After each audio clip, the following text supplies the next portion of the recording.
الكريم أما بعد أعوذ بالله من الشيطان الرجيم بسم الله الرحمن الرحيم شهر رمضان الذي أنزل فيه القرآن هدى للناس وبينات من الهدى والفرقان وقال الله تعالى في موضع آخر والذين يكنزون الذهب والفضة ولا ينفقون في سبيل الله فبشرهم بعذاب عليم يوم يحمى عليها فتكوى بها جباههم وجنوبهم وظهورهم هذا ما كنزتم لأنفسكم فذوقوا ما كنتم تكنزون وقال النبي صلى الله عليه وسلم من قام رمضانا واحتسابا غفر له ما تقدم من ذنبه ومن صام رمضانا واحتسابا غفر له ما تقدم من ذنبه رواه البخاري عن ابي هريره رضي الله تعالى عنه قال قال رسول الله صلى الله عليه وسلم من افطر يوما من رمضان بغير عذر ولا مرض من لا يقضي صوم دهره كله وان صامه رواہ البخاری۔ محترم بزرگوں اور دوستوں اور عزیز بھائیوں، ہمارے سامنے ایک بڑا مبارک اور برکت والا مہینہ متوجہ ہے۔ اتنی بڑی برکت والا، اتنا معظم، اتنا مکرم مہینہ ہے کہ رسول اکرم صلی اللہ علیہ وسلم اس کا انتظار کیا کرتے تھے۔ خود رسول اکرم صلی اللہ علیہ وسلم دعا کیا کرتے تھے، اللہم بارک لنا فی رجب و شعبان وبلغنا رمضان، اے اللہ ہمارے رجب اور شعبان میں برکت عطا فرما اور ہمیں رمضان تک پہنچا۔ کتنا مبارک، کتنا برکت والا مہینہ ہے کہ دو مہینے پہلے نبی کریم صلی اللہ علیہ وسلم اس کا انتظار کیا کرتے تھے۔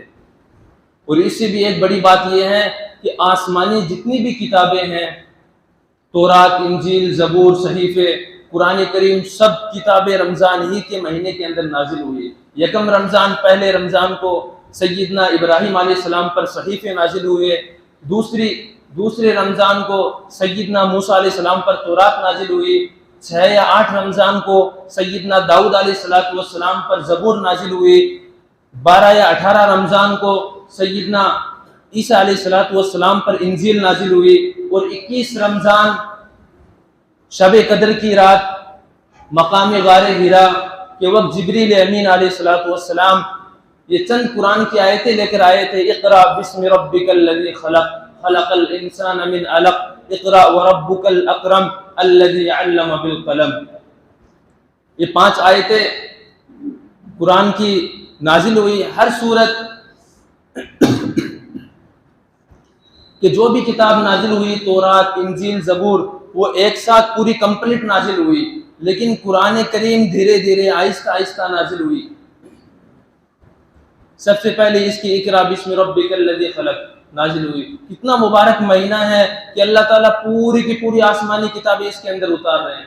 جب رمضان کا مہینہ آتا ہے تو اللہ تعالیٰ فرماتا ہے کہ میری محبوب کی امت ہے، ان کے ایک فرض کو 70 فرضوں کے برابر ثواب دے دو۔ ان کے ایک فرض کا 70 فرضوں کے برابر، اگر یہ 2 رکعت نفل پڑھے تو ان کو فرض کا ثواب، ایک فرض کا ثواب 2 رکعت نفل کے اوپر۔ اگر ایک نیکی کریں گے تو 70 مرتن 70 نیکیوں کا ثواب۔ اور اس کے اندر ایک فریضہ ہے جس کو روزہ کہا جاتا ہے۔ روزہ کیا ہے؟ انسان بھوکا پیاسا رہ کر اپنے محبوب اللہ رب العزت کی عبادت کرتا ہے۔ الصیام جنۃ، روزہ ڈھال ہے، گناہوں سے بچانے والا ہے۔ جو انسان رمضان کے اندر روزہ رکھتا ہے تو اللہ تعالیٰ اس کو 4 خصوصیتوں سے نوازتے ہیں۔ کتنی بھائی؟ 4 خصوصیتوں سے اللہ تعالیٰ اس کو نوازتے ہیں۔ پہلی خصوصیت یہ ہے کہ اس کی منہ کی جو بدبو ہوتی ہے، جو شام کے وقت منہ سے بدبو ظاہر ہوتی ہے، اللہ تعالیٰ اس کا بدلہ اس کو مشک اور عنبر سے دیں گے، مشک اور عنبر سے اس کا بدلہ دیں گے۔ شرائع حدیث نے اس حدیث کی تشریح کرتے ہوئے لکھا ہے کہ قیامت کے دن جب مردے قبروں سے اٹھائے جائیں گے، اس وقت روزے دار کے منہ سے عنبر، یاقوت اور مشک سے بھی بہترین خوشبو اس کے چہرے سے جھلک رہی ہوگی۔ دوسرے لوگ پہچان لیں گے کہ یہ دنیا کے اندر روزے رکھا کرتا تھا۔ تو کتنی بڑی فضیلت ہے۔ اور دوسری خصوصیت کیا ہے کہ جو انسان روزے رکھتا ہے، اللہ تعالیٰ کی جتنی بھی مخلوقات ہیں، سمندر کی مچھلیاں اس کے لیے دعائے استغفار کرتی ہے۔ سمندر کی مچھلیاں، کتنی مچھلیاں ہیں، لاکھوں کروڑوں اربوں خربوں مچھلیاں سمندر کے اندر، اس کے لیے دعائے استغفار کر رہی ہے۔ اور تیسری خصوصیت کیا ہے کہ جو انسان روزہ رکھتا ہے، اللہ رب العزت جنت کو اس کے لیے سجاتے ہیں۔ کل یومن، ہر دن جنت کو کہتے ہیں کہ میرا بندہ تیرے لیے پیاسا ہے، تیرے لیے بھوکا ہے، تیرے لیے تڑپ رہا ہے، اس کو تو محبوب ہے، تو اس کے لیے سجدہ دھجدہ اچھی طرح اس کو آراستہ پیراستہ کیا جاتا ہے، سجایا جاتا ہے، اور حور سے کہا جاتا ہے کہ تیرا خاوند تیری چاہت کے لیے روزہ رکھ رہا ہے، تیرا خاوند تیری چاہت کے لیے بھوکا پیاسا ہے۔ اس کو بھی کہا جاتا ہے کہ تو بھی سج، اس کو بھی سجایا جاتا ہے، اور اس سے کہا جاتا ہے کہ اپنے خاوند کے لیے دعا کر۔ کتنی بڑی فضیلت کی بات ہے، ایک انسان روزہ رکھ رہا ہے اس کے اوپر۔ اور چوتھی فضیلت کیا ہے کہ جو انسان روزہ رمضان کے اندر اللہ تعالیٰ شرکت شیاطین کو قید کر دیتے ہیں۔ جو شیاطین انسان کو نماز کی طرف آنے سے روکتے ہیں رمضان کے علاوہ میں، ان شیاطین کو اور بہت سارے شیاطین کو اللہ تعالیٰ رمضان کے اندر قید کر دیتے ہیں۔ ہم دیکھتے ہیں کہ ہمارے بہت سارے بھائی جو رمضان کے علاوہ نمازوں کے پابند نہیں ہوتے، وہ رمضان کے اندر نمازوں کے پابند بن جاتے ہیں۔ تو کتنی بڑی فضیلت ہے ایک روزے دار کے لیے۔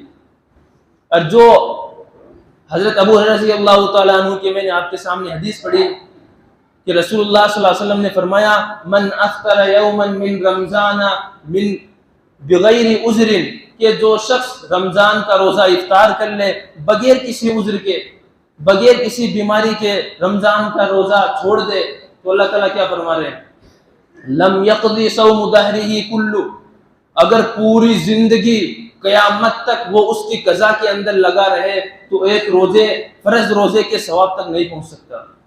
اگر رمضان کے اندر کسی نے جان بوجھ کر ایک روزہ افطار کر لیا یا روزہ چھوڑ دیا، پھر اس کی قضا میں پوری زندگی تا قیامت تک روزہ رکھتا رہے، تب ایک فرض کے برابر نہیں پہنچ سکتا۔ فرض کا ثواب اتنا زیادہ ہے، فرض کے اندر اتنا پاور ہے، اتنی طاقت ہے۔ حضرت ابو باہلی رضی اللہ تعالیٰ عنہ فرماتے ہیں کہ ایک مرتبہ نبی کریم صلی اللہ علیہ وسلم نے فرمایا کہ میں رات کو سو رہا تھا کہ اچانک میرے خواب کے اندر دو شخص آئے، آ کر کہنے لگے کہ ہمارے ساتھ چلو۔ تو نبی کریم صلی اللہ علیہ وسلم ان دو آدمیوں کے ساتھ چلے۔ چلتے چلتے ایک پہاڑ نظر آیا، بہت اونچا پہاڑ تھا۔ تو نبی کریم صلی اللہ علیہ وسلم نے ان لوگوں نے کہا کہ آپ اس پہاڑ کے اوپر چڑھو۔ تو آپ علیہ السلام نے فرمایا کہ میں تو اس پہاڑ کے اوپر نہیں چڑھ سکتا۔ تو انہوں نے کہا کہ ہم آپ کے لیے آسانی مہیا کریں گے۔ انہوں نے آپ صلی اللہ علیہ وسلم کو پہاڑ کے اوپر چڑھایا۔ تو جیسے ہی آپ صلی اللہ علیہ وسلم پہاڑ کے اوپر چڑھے، وہاں سے اتنی بری قسم کی آوازیں آ رہی تھی، رونے کی، چلانے کی، دھاڑنے کی، آہو بکا آ رہی تھی۔ تو آپ علیہ السلام گھبرا گئے، عرض کیا کہ یہ کیا ہے؟ تو ان میں سے ایک شخص نے کہا کہ یہ جہنم ہے۔ پھر آپ علیہ السلام چند قدم آگے چلے تو دیکھتے ہیں کہ چند آدمی اپنے کونچوں کے بل الٹے لٹکے ہوئے ہیں اور ان کے باجیں کاٹ دی گئی ہے۔ جس طرح بکرے کو الٹا لٹکا کر اس کی کھال اتارتے ہیں، اس طرح اس کی حالت ہے۔ تو آپ علیہ السلام نے دریافت کیا کہ یہ کون لوگ ہیں؟ بولا یہ وہ لوگ ہیں جو دنیا کے اندر روزہ نہیں رکھتے تھے۔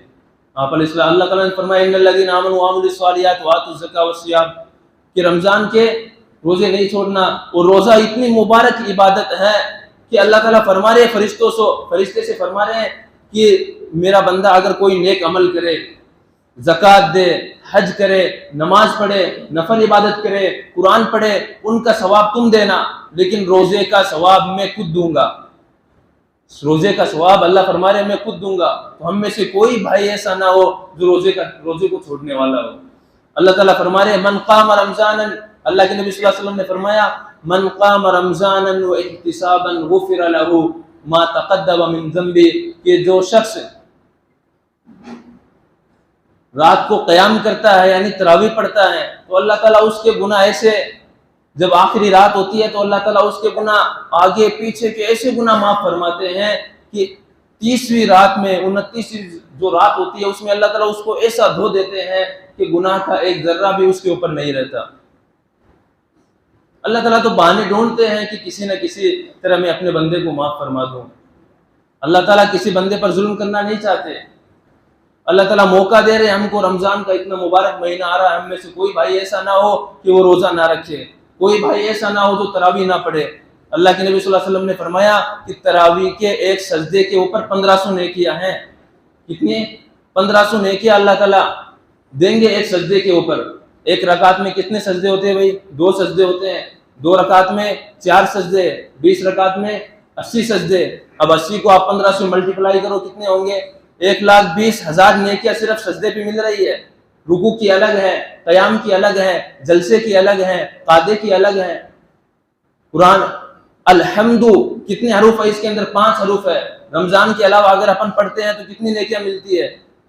حضرت عبداللہ ابن مسعود کی حدیث ہے، فرماتے ہیں کہ قرآن کی ایک لفظ کی اللہ تعالیٰ 10 نیکیاں دیں گے، لیکن جب رمضان آئے گا تو اسی لفظ کی کتنی؟ 70 نیکیاں دیں گے۔ اس لفظ کو اگر اپن رمضان کے علاوہ پڑھیں گے، الحمد 5 حروف ہے، رمضان کے علاوہ پڑھیں گے 50 نیکیاں، رمضان کے اندر پڑھیں گے 350 نیکیاں۔ تو اللہ تعالیٰ بھاؤ بڑھا رہے، اپنے بندوں کو للکار رہے ہیں، اپنے بندوں کو للکار رہے ہے کوئی مانگنے والا جس کو میں عطا کروں، ہے کوئی مجھ سے چاہت کرنے والا کہ میں اس سے محبت کروں، ہے کوئی بھیک مانگنے والا جس کو میں عطا کروں۔ اللہ تعالیٰ پہلے آسمان پہ آ کے اعلان کرتے ہیں۔ ہماری کمی ہے، ہماری کمزوری ہے کہ ہم اللہ تعالیٰ کو نہیں سمجھ رہے، ان سے محبت نہیں کر رہے، ان کے احکام پہ عمل پیرا نہیں ہو رہے، یہ ہماری کمزوری بھائیوں۔ اور ایک مرتبہ اللہ کے نبی صلی اللہ علیہ وسلم بیٹھے ہوئے تھے کہ اچانک صحابہ بھی سامنے تھے، آپ علیہ الصلوۃ والسلام نے بنی اسرائیل کے قصے سنانے شروع کر دیے کہ بنی اسرائیل میں ایک ایسا شخص تھا کہ اس نے 70 سال اس طرح عبادت کی کہ اس کا پلک بھی نہیں جھپکا، اس کا پلک جھپکنے کے برابر بھی وہ عبادت سے غافل نہیں ہوا، اس طرح اس نے عبادت کی۔ تو صحابہ پریشان ہوئے، بہت رنجیدہ ہوئے کہ اللہ کے نبی ہماری عمر تو 60 یا 70 سال ہے، ہم اس طرح کیسے عبادت کریں گے؟ ایسے تو وہ جنت کے اندر ہم سے بہت آگے چلے جائیں گے، اعمال میں ہم سے بہت آگے چلے جائیں گے۔ تو رسول اکرم صلی اللہ علیہ وسلم نے فرمایا، ان کو بھی ہوا ایسا اندیشہ ہوا، تو اللہ تعالیٰ نے اس وقت ایک آیت کریمہ، ایک سورت نازل فرمائی، انا انزلناہ فی لیلۃ القدر، ہم نے تمہارے لیے لیلۃ القدر جو رمضان کی مبارک رات ہے، رمضان کی مبارک رات ہے، اس رات کے اندر اگر کوئی شخص عبادت کرتا ہے تو اس کو کتنا ثواب ملے گا؟ تنزل الملائکۃ والروح فیہا باذن ربہم من کل امر، اس رات میں کوئی عبادت کرے گا 1000 شہر، 1000 مہینوں سے افضل۔ اگر کوئی آدمی 1000 مہینوں تک عبادت کر رہا ہے، ایک آدمی ہے جو شب قدر کے اندر عبادت کر رہا ہے، تو دونوں برابر ہے، اتنا ثواب اللہ تعالیٰ عنایت فرمائیں گے۔ شب قدر کب ہوگی؟ تو اس کے اندر جمہور علماء کے بہت سارے روایات ہیں، بہت ساری احادیث ہیں، لیکن اتفاق بہت سارے علماء کا 5 راتوں کے اوپر اتفاق ہے، 21ویں، 23ویں، 25ویں اور 27ویں اور 29ویں، یہ 5 راتیں ہیں جن کے اندر سب سے زیادہ امکان ہے کہ شب قدر انہی راتوں کے اندر ہوگی۔ تو یہ تو اللہ تعالیٰ بہاؤ بڑھا رہے ہیں، تو ہم کو بھی اللہ تعالیٰ سے کھل مل کر رہنا چاہیے۔ پہلے اللہ تعالیٰ 7ویں آسمان پہ تھے تو اللہ تعالیٰ سے دعا مانگنے میں ٹائم لگتا تھا، اب تو پہلے آسمان پہ ہے، بہت جلدی جو مانگو گے وہ عطا ہوگا۔ حدیث کے اندر آتا ہے کہ جب کہ 2-3 شخص ایسے ہیں کہ جن کی دعا رد نہیں ہوتی، ان میں سے ایک روزے دار ہے، جب وہ افطار کے وقت دعا مانگتا ہے تو اللہ تعالیٰ اس کی ہر دعا قبول فرماتے ہیں، جب وہ دعا مانگتا ہے اللہ تعالیٰ اس کی ہر دعا قبول فرماتے ہیں۔ تو ہم میں سے کوئی بھائی ایسا نہ ہو جو روزہ نہ رکھے، کہ اسلام حدیث کے اندر بنی الاسلام علی 5، اسلام 5 ستونوں کے اوپر قائم ہے۔ اسلام کیا ہے؟ 5 ستونوں کے اوپر قائم ہے۔ شہادت اللہ الہ الا اللہ وان محمد رسول اللہ، پہلا ایمان کہ میں گواہی دیتا ہوں کہ محمد مصطفیٰ صلی اللہ علیہ وسلم اللہ کے رسول ہے، اللہ کی سوا کوئی عبادت کے لائق نہیں، پہلا ایمان ہے شہادت اللہ الہ الا اللہ وان محمد رسول اللہ، واقام الصلاۃ، نماز کو قائم کرو، وایتاء الزکاۃ، زکوٰۃ دو، وصوم رمضان، اور رمضان کے روزے رکھو، والحج، اور حج کرو۔ یہ 5 چیزیں ہیں جن کے اوپر اسلام قائم ہے۔ اگر ان میں سے کسی نے بھی ایک کو بھی ڈھا دیا گویا اس نے اسلام کو ڈھا دیا، اور 5 کو جس نے قائم کر لیا اللہ کے نبی اس کی جنت کی ضمانت لے رہے ہیں۔ ہم اگر کوئی چھت بناتے ہیں اس کے 5 ستون ہو، کوئی ایک ستون بھی اس کا ٹوٹ کر گر جائے یا گرا دیا جائے تو بھئی وہ چھت باقی رہے گی، اپن کو ڈر لگے گا اس کے نیچے بیٹھتے ہوئے بھی۔ تو اسلام بھی کیا ہے؟ 5 ستونوں کے اوپر قائم ہے۔ ان میں سے تیسرا کیا ہے؟ زکوٰۃ ہے۔ زکوٰۃ کیا ہے؟ مال کا میل ہے۔ زکوٰۃ کیا ہے بھائی؟ مال کا میل ہے۔ جس طرح ہم کپڑے دھوتے ہیں، 1-2 دن کپڑے پہنے پھر اس دھونے کا نمبر آئے گا، میل لگ گیا کپڑوں کے اوپر، تو جو میل ہے نکالنے کا، صابن سے میل نکالتے، وہ میل کیا ہے؟ زکوٰۃ ہے۔ اس میل کو اپن صندوق میں نہیں رکھتے، اس کو اپن پیٹیوں میں، بکسوں کے اندر نہیں رکھتے، بلکہ اس میل کو اپن نالیوں میں بہا دیتے ہیں۔ اسی طرح مال کا میل ہے زکوٰۃ۔ زکوٰۃ دیں گے تو مال پاک رہے گا، اگر زکوٰۃ نہیں دیں گے تو مال ناپاک رہے گا۔ جو شخص زکوٰۃ دیتا ہے اللہ تعالیٰ کیا فرما رہے؟ رحمتی وسعت کل شیء فساکتبها للذین ویؤتون الزکاۃ، کہ میری رحمت چھماچھم بارش کی طرح اس کے اوپر برستی ہے۔ چھماچھم بارش کی طرح اس کے اوپر میری رحمت برستی ہے جو شخص زکوٰۃ دیتا ہے۔ اور جو شخص زکوٰۃ نہیں دیتا تو میرے بھائیوں بہت بڑی وعید ہے زکوٰۃ نہ دینے کے بارے میں، کیونکہ زکوٰۃ حقوق العباد سے اس کا کانٹیکٹ ہے۔ اللہ تعالیٰ ہر حقوق معاف فرما دیتے ہیں، حقوق العباد سے اس کا کانٹیکٹ ہے۔ کس طرح کہ زکوٰۃ فقراء کا حق ہے، مساکین کا حق ہے، غریبوں کا حق ہے، وہ حقوق العباد میں سے آتا ہے۔ اور حقوق العباد وہ ہے، ہم اس فقیر سے جا کے جب تک معافی نہیں مانگیں گے تب تک وہ حقوق معاف نہیں ہوں گے۔ اور جو شخص اپنی زکوٰۃ ادا نہیں کرتا، اللہ تعالیٰ فرما رہے سورہ توبہ کے اندر والذین یکنزون الذھب والفضہ، اور جو شخص سونے اور چاندی کو جمع کر کے رکھتے ہیں ولا ينفقون فی سبیل اللہ، اللہ کے راستے میں اس کو خرچ نہیں کرتے، فبشرہم بعذاب علیم، اے نبی جی آپ ان کو دردناک عذاب کی بشارت سنا دیجئے۔ آگے کیا فرما رہے ہیں؟ یوم یحمى علیہا فتکوی بہا، کہ جس دن اللہ تعالیٰ اس سونا چاندی جس کی انسان زکوٰۃ ادا نہیں کرتا تھا ان کو گرم کر کے ایک پتیلے کے اندر ان کو گرم کریں گے، گرم کر کے کیا کریں گے؟ فتکوی بہا جباہہم، ان کی پہلوؤں کو داغیں گے، وظہورہم، اور ان کی پیٹھ کو داغیں گے، وجباہہم، اور ان کی پیشانی کو داغیں گے۔ اور ایک سانپ، حدیث کے اندر آتا ہے کہ ایک سانپ جو ہم نے مال جمع کیا تھا، اللہ تعالیٰ اس سونے سے ایک سانپ بنائیں گے اور اس کو گلے کے اندر توق بنا کر اس کے رکھ دیں گے۔ تو میرے بھائی کوئی ایسا نہ ہو جو مال کی زکوٰۃ ادا نہ کرے۔ کتنی سخت وعید ہے۔ علامہ ذہبی رحمۃ اللہ علیہ نے ایک واقعہ نقل کیا ہے، بہت بڑے علامہ ہیں، کئی کتابیں لکھی انہوں نے، علامہ ذہبی رحمۃ اللہ علیہ، احادیث کے یہاں ان کا بہت بڑا مقام ہے۔ انہوں نے ایک واقعہ نقل کیا ہے کہ ان کے ایک دوست کے پڑوسی کا انتقال ہو گیا، ان کے ایک دوست کے پڑوسی کا انتقال ہو گیا، تو ان کے دوست کے وہ وہاں گئے تو پڑوسی جو تھا وہ دھاڑے مار مار کر رو رہا تھا، چلا رہا تھا۔ تو علامہ ذہبی رحمۃ اللہ علیہ انہوں نے تسلی دی کہ بھئی موت ہے، کل نفس ذائقۃ الموت، ہر انسان کو موت کا مزہ چکھنا ہے، کل من علیہا فان، ہر چیز فنا ہونے والی ہے، کل من علیہا فان ویبقى وجہ ربک ذو الجلال والاکرام، زندہ رہنے والی ذات تو اللہ کی ہے۔ اس طرح ان کو تسلی دے رہے تھے۔ تو انہوں نے کہا کہ مجھے رونا اس بات پہ نہیں آ رہا کہ میرا بھائی مر گیا، مجھے رونا اس بات کے اوپر آ رہا ہے کہ جب ہم ان کو قبر کے اندر اتار کے اوپر پٹی وغیرہ مٹی وغیرہ ڈال کے واپس آ رہے تھے تو سب سے اخیر کے اندر میں آ رہا تھا، میں مٹی کو اتھل پتھل کر رہا تھا، مٹی کو ادھر ادھر کر رہا تھا کہ قبر سے آواز آ رہی تھی، تو میں ڈر گیا بھائی کیسی آواز ہے، قبر سے آواز کیسی آ رہی ہے، میرا بھائی زور زور سے چلا رہا، میں تو نماز بھی پڑھتا تھا، روزی بھی رکھتا تھا، مجھے کیوں عذاب ہو رہا ہے؟ اس طرح کے اندر سے قبر سے آواز آ رہی۔ وہ بھائی تھے، سگے بھائی تھے، ایک خون تھا، ان کو درد ہوا، تکلیف ہوئی، بھائی دیکھتے ہیں کیا ماجرا ہے۔ تو انہوں نے مٹی کو اٹھایا تو اندر آگ کے شعلے بھڑک رہے ہیں، اندر آگ کے شعلے بھڑک رہے ہیں، اور اس کے بھائی کے گردن کے اندر ایک توق لپٹا ہوا ہے، ایک توق لپٹا ہوا ہے۔ تو انہوں نے بھائی کو دیکھا تو انہوں نے توق کو ہٹانا چاہا تو ان کا ہاتھ پورا جل گیا، جیسے ہاتھ جس طرح اپن لکڑی کو جلاتے ہو کس طرح کالی ہو جاتی ہے، تو علامہ مذہبی رحمۃ اللہ علیہ فرماتے ہیں کہ بھئی ہاتھ تو دکھا، تو فرماتے ہاتھ دکھایا تو ایک دم سیاہ فام ہو چکا تھا ان کا ہاتھ۔ کافر ماجرا کیا ہے؟ وہ نماز بھی پڑھتا تھا، روزے بھی رکھتا تھا، اس کو اتنا سخت عذاب کیوں ہو رہا تھا؟ بولا اس نے اپنے مال کی زکوٰۃ ادا نہیں کی، اپنے مال کی زکوٰۃ ادا نہیں کی۔ میرے پیارو، آج تو زکوٰۃ کتنی مانگ رہے اللہ تعالیٰ؟ 2.5%، 100 میں سے 2.5 روپے، 1000 کے 25 روپے، 1,00,000 کے 2,500، کتنی زکوٰۃ ہے؟ اور یہ بھی ہمارا حق نہیں ہے مالداروں کا، یہ کیا ہے؟ فقیروں کا، مسکینوں کا حق ہے۔ آج تو ہم کو زیادہ لگ رہے ہیں، لیکن جب قیامت کے دن اللہ تعالیٰ پکڑیں گے اس وقت بھائی بچنا مشکل ہوگا، اس وقت کوئی راستہ نہیں ہوگا، انسان خون کے آنسو روئے گا، سب آنسو روئے گا، لیکن کچھ کام نہیں آئے گا، کیونکہ یہ مسکینوں کا حق ہے، اللہ تعالیٰ کے حقوق میں سے نہیں ہے، مسکینوں کا حق ہے۔ بھئی انسان کو دنیا کے اندر کس لیے بھیجا گیا، کس لیے پیدا کیا؟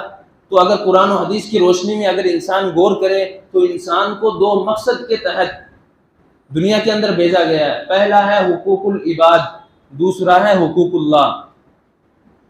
قرآن و حدیث کے اندر آپ اچھی طرح غور کرو، آپ کو 2 چیز ملے گی انسان کو دنیا میں بھیجنے کا کیا مقصد ہے۔ حقوق اللہ کو ادا کرنے والا ہو، حقوق العباد کو ادا کرنے والا۔ اب اگر پھر دوبارہ قرآن کے اندر اور حدیث کے اندر غوطہ زنی کرے تو معلوم ہوگا کہ اللہ تعالیٰ نے قرآن و حدیث میں 75% حقوق العباد کو بیان کیا ہے، بندے کے حقوق کو، اور 25% حقوق اللہ کو بیان کیا ہے۔ حقوق اللہ کیا ہے؟ حقوق اللہ نماز رکھنا، نماز پڑھنا، روزہ رکھنا، حج کرنا، یہ کیا ہے؟ حقوق اللہ ہے۔ حقوق العباد کیا ہے؟ پڑوسیوں کا حق، میاں بیوی کا حق، والدین کا حق، باپ بیٹے کا حق، یہ کیا حقوق العباد ہے۔ حقوق اللہ، اگر کسی نے نماز نہیں پڑھی، قیامت کے دن اللہ تعالیٰ سے یہ گمان کیا جا سکتا ہے، اللہ تعالیٰ سے امید رکھی جا سکتی ہے کہ اللہ تعالیٰ معاف فرما دے، اللہ تعالیٰ معاف فرما دے، لیکن پیارو بندے کے جو حقوق ہوتے ہیں وہ معاف نہیں ہوں گے۔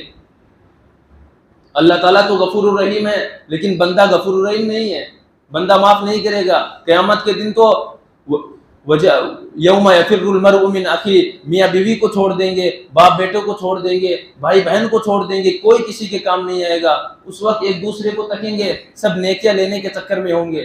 حدیث پاک کے اندر آتا ہے کہ قیامت کے دن اللہ کے نبی صلی اللہ علیہ وسلم نے فرمایا کہ میں تم کو سب سے مسکین آدمی نہ بتلاؤں؟ صحابہ سے پوچھا کہ مسکین فقیر کون ہے؟ تو صحابہ نے کہا کہ مفلس تو وہ شخص ہے جس کے پاس کچھ نہ ہو، صبح کھایا تو شام کا آتا پتہ نہیں۔ تو اللہ کے نبی نے فرمایا مفلس وہ نہیں، میں بتلاتا ہوں مفلس کون ہے، مفلس کون ہے میں بتلاتا ہوں تم کو۔ مفلس وہ شخص ہے کہ قیامت کے دن احد پہاڑ کے برابر نماز، روزے، زکوٰۃ، حج وغیرہ کو لے کر آئے گا، اتنے سارے اعمال لے کر آئے گا، لوگ دیکھ کے رش کریں گے، لوگ دیکھ کے رش کریں گے کہ کاش میرے پاس بھی اتنا مال ہوتا، اتنی نیکیاں ہوتی، فرشتے دیکھ کے رش کریں گے۔ لیکن جب میزان کے اوپر رکھا جائے گا تو اس وقت ایک بھائی آئے گا کہ اس نے مجھے مارا تھا، اس نے مجھ پر ظلم کیا تھا۔ بہت سارے فقیر آئیں گے کہ اس نے ہماری زکوٰۃ ادا نہیں کی تھی، ہمارے حقوق اس نے مار رکھے تھے، ایسے کر کر کے سب لے جائیں گے، ایسے کر کر کے پورا احد پہاڑ کا جو خزانہ اس نے نیکیوں کا جمع کیا تھا سارا خلط ملط ختم ہو جائے گا۔ اور اللہ تعالیٰ عرض کریں گے فرشتوں سے اس کو اوندے منہ جہنم میں ڈال دو۔ تو بھائی حقوق العباد ایسے حقوق ہے، زکوٰۃ بھی علماء نے لکھا ہے حقوق العباد میں سے ہیں۔ ہم میں سے کوئی ایک بھائی ایسا نہ ہو جو زکوٰۃ سے پیچھے رہنے والا ہو۔ آج تک جتنے گناہ کیے اللہ تعالیٰ سے معافی مانگ لو، اللہ بڑا غفور الرحیم ہے۔ بخاری شریف کے اندر ایک واقعہ لکھا ہے کہ ایک بڑا شبابی زانی، بڑا نافرمان آدمی تھا، بڑا گنہگار، ہر گناہ کی حدود پار کر رکھی تھی۔ تلک حدود اللہ، اللہ کی حدوں کو کچھ سمجھتا ہی نہیں تھا، ہر گناہ اس نے کر رکھے تھے۔ جب موت کا وقت قریب آیا تو بڑا پریشان ہوا کہ اللہ تعالیٰ تو مجھے پتہ نہیں کون سا عذاب دیں گے، کون سے جہنم کے دروازے کے اندر داخل کریں گے۔ بڑا پریشان تھا، سسک رہا تھا۔ تو اپنے بیٹے کو بلایا کہ بیٹے میرے تو اتنے گناہ ہیں کہ اللہ تعالیٰ مجھے پتہ نہیں معاف کریں گے نہیں کریں گے۔ تو بیٹے سے کہا کہ جب میرا انتقال ہو جائے تو ایک کام کرنا، مجھے جلا دینا، جلانے کے بعد جو میری راکھ ہوگی نا آدھی راک کو سمندر میں بہا دینا، آدھی راک کو ہوا میں بہا دینا، ہوا کے اندر اڑا دینا، اور آدھی راک کو زمین کے اندر دفنا دینا، کہ میں پتہ نہیں اللہ تعالیٰ کا کیسے سامنا کروں گا، میں نے پوری زندگی گناہوں کے اندر گزاری ہے، ایک نماز روزہ تک کا میرا پتہ نہیں۔ تو جب اس کا انتقال ہوا، بیٹے نے وصیت کے مطابق ویسا ہی کیا، جلایا، جلانے کے بعد آدھی راک کو ہوا میں اڑایا، آدھی کو دفنا دیا، آدھی کو سمندر میں بہا دیا۔ تو اللہ تعالیٰ نے مرنے کے بعد اللہ تعالیٰ نے سمندر کو حکم دیا کہ اس راک کو جمع کرو، سمندر نے ساری راک کو جمع کیا۔ زمین کو حکم دیا راک کو جمع کرو، زمین نے راک کو جمع کیا۔ پھر ہوا کو حکم دیا، ہوا نے سب راک کو ایک جگہ جمع کر کے اس انسان کو بنایا۔ اللہ تعالیٰ نے اس کے اندر روح واپس ڈالی اور اس سے کہا کہ تو نے ایسا کیوں کیا، کیا وجہ تھی تو نے ایسا کیا؟ تو اس نے کہا کہ اللہ پتہ نہیں میں قیامت کے دن تیرا کیسا سامنے کرتا، کیسا میں تیرا سامنا کرتا، اتنے گناہ تھے میرے، نیکیاں تو میرے پاس ایک تھی نہیں، بس تیری خوف اور ڈر کی وجہ سے میں نے ایسا کیا۔ تو اللہ تعالیٰ فرما رہے جا جنت کے اندر جا، میں نے تجھے معاف کر دیا۔ کس وجہ سے؟ ڈر کی وجہ سے۔ سورہ حجرات کی آیت ہے ان اکرمکم عند اللہ اتقاکم، کہ تم میں سب سے مکرم باعزت شخص وہ ہے جو تقوی اختیار کرے۔ تو کرو گے انشاءاللہ؟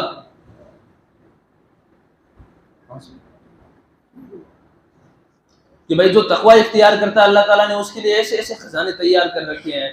وَأَمَّا مَنْ خَافَ مَقَامَ رَبِّهِ وَنَهَى النَّفْسَ عَنِ الْهَوَىٰ، کہ انسان جو تقوی اختیار کرے گا اللہ کے سامنے کھڑے ہونے سے ڈرے گا، وَنَهَى النَّفْسَ عَنِ الْهَوَىٰ، اور اپنی خواہشات کو بچا کے اپنی خواہشات کو بچائے گا، اپنی خواہشات کے اوپر عمل نہیں کرے گا، تو اللہ تعالیٰ کیا فرماتے ہیں؟ اس کے لیے ہم نے تجری من تحتی الانہار، ایسے نہریں، ایسی جنتیں تیار کر رکھی ہے جن کے نیچے سے نہر جاری ہوگی۔ آج پیرو ہم کو شیطان دھوکے میں ڈال رہا ہے۔ آج ہمارے سامنے نہ ہم نے جنت کو دیکھا ہے نہ ہم نے جہنم کو دیکھا ہے، اس لیے شیطان نے ہم کو دھوکے میں ڈال دیا۔ قیامت کے دن ادھر جنت ہوگی ادھر جہنم ہوگی، اس وقت رب کائنات ہمارے سامنے کھڑا ہوگا۔ تھوڑا تصور کرو، امام غزالی رحمۃ اللہ علیہ بڑے اللہ والے تھے، بہت بڑے محدث تھے امام غزالی رحمۃ اللہ علیہ، کئی ہزار کتابیں لکھی ہیں انہوں نے۔ اتنے بڑے ولی اللہ ہو کر اپنے گھر کے آگے انہوں نے ایک گڑھا کھود رکھا تھا قبر کی شکل میں، اس کے اندر جاتے تھے اور تصور کرتے تھے کہ اللہ مجھے اس کے اندر جانا ہے۔ آج تو یہ ماں باپ بھائی بہن پیسہ دولت سب ساتھ میں ہے، لیکن قیامت کے موت کے وقت سب سارا چھوڑ دیں گے، صرف اعمال کام آئیں گے۔ اس قبر کے اندر مجھے پریکٹیکل کر کے دیکھ رہے ہو، کیوں؟ اللہ کا ڈر تھا، اللہ کا خوف تھا۔ آج ہمیں ڈر نہیں ہے، مؤذن ہم کو بلاتا ہے لیکن ہمیں فکر نہیں۔ مؤذن کہتا ہے حی علی الفلاح، کامیابی اسی میں ہے، تم کامیاب ہونے کے لیے کہاں جا رہے ہو؟ اس کے علاوہ کسی میں کامیابی ہے ہی نہیں۔ اللہ نے کامیابی اپنے دین کے اندر رکھی ہے، دین کے علاوہ کسی میں کامیابی نہیں ہے۔ تو میں عرض کر رہا تھا کہ جو شخص من کان یرید حرث الآخرۃ نزد له فی حرثہ ومن کان یرید حرث الدنیا نؤتیہ منہا فما لہ فی الآخرۃ من نصیب، کہ پیارو دنیا کے اندر رہ کر آپ کو انجینئر بننا ہو انجینئر بنو، ڈاکٹر بننا ہو ڈاکٹر بنو، سب کچھ کرو، لیکن مسلمان بن کے رہو۔ آپ ڈاکٹر رہو تو مسلمان ڈاکٹر ہو، نام کا مسلمان نہیں، اعمال کا مسلمان۔ نام کے مسلمان تو بہت سارے ہیں، اعمال کے مسلمان بن کے رہو۔ انجینئر ہو تو مسلمان انجینئر ہو۔ مسلمان کسے کہتے ہیں؟ جو 5 وقت کا نماز کا پابند ہو، 5 وقت نماز کا پابند ہو۔ اگر انسان ایک نماز قضا کر دیتا ہے، فرض نماز ایک قضا کر دیتا ہے، تو قیامت تک اگر وہ قضا کرتا رہے، اس نماز کی قضا کرتا رہے، تو فرض کی 1 رکعت کے 1 سجدے کے برابر بھی ثواب نہیں پا سکے گا۔ فرض کے اندر اتنا پاور ہوتا ہے، فرض اللہ کا حکم ہے۔ اللہ سے بڑا کون ہے اس کائنات کے اندر؟ ہر چیز کو بنانے والا اللہ ہے، کہکشاں، کتنے ستارے ٹمٹمانے والے اللہ ہے، کتنی چیزوں کو بنانے والا اللہ ہے۔ ایک سورج جو وقت پہ نکلتا ہے وقت کے اوپر ڈوبتا ہے، کبھی وہ کوتاہی نہیں کرتا۔ ایک چاند وقت پہ نکلتا ہے وقت پہ ڈوبتا ہے، کبھی کوتاہی نہیں کرتا۔ یہ سب کس لیے؟ ہمارے لیے، ایک ایمان والے کے لیے، کہ ایمان والا سیدھی راہ کے اوپر چلے۔ ابھی ایک ناسا کی رپورٹ کے مطابق ایک آسمان کے اوپر 2 خرب سیارے ہیں، 2 خرب ستارے ہیں۔ ایک ستارہ کتنا بڑا ہوتا ہے؟ سورج سے 70 گنا بڑا۔ سب سے چھوٹا جو ستارہ ہے وہ سورج سے 70 گنا بڑا ہے، اور سب سے بڑا ستارہ جس کو اور عربی کے اندر مشتری کہا جاتا ہے، 14 پارے میں جس کا تذکرہ بھی ہے. سورج سے 800 گنا بڑا ستارہ ہے. ایسے ایسے اللہ تعالیٰ نے مخلوق بنا رکھی، ہم تو ان کے سامنے کچھ بھی نہیں. اب سوچو اتنے بڑے خالق کی ہم نافرمانی کر رہے ہیں. کتنا بڑا خالق، کتنا بڑا رازق، کتنا بڑا پروردگار، اس کی نافرمانی کر رہے ہیں. تو بھئی روزوں کو ادا کرنا ہے، 5 وقت نماز کی پابندی کرنی ہے، زکوٰۃ ادا کرنی ہے. کرو گے انشاءاللہ. اللہ ہم سب کو عمل کی توفیق عطا فرمائے. وآخر دعوانا الحمدللہ.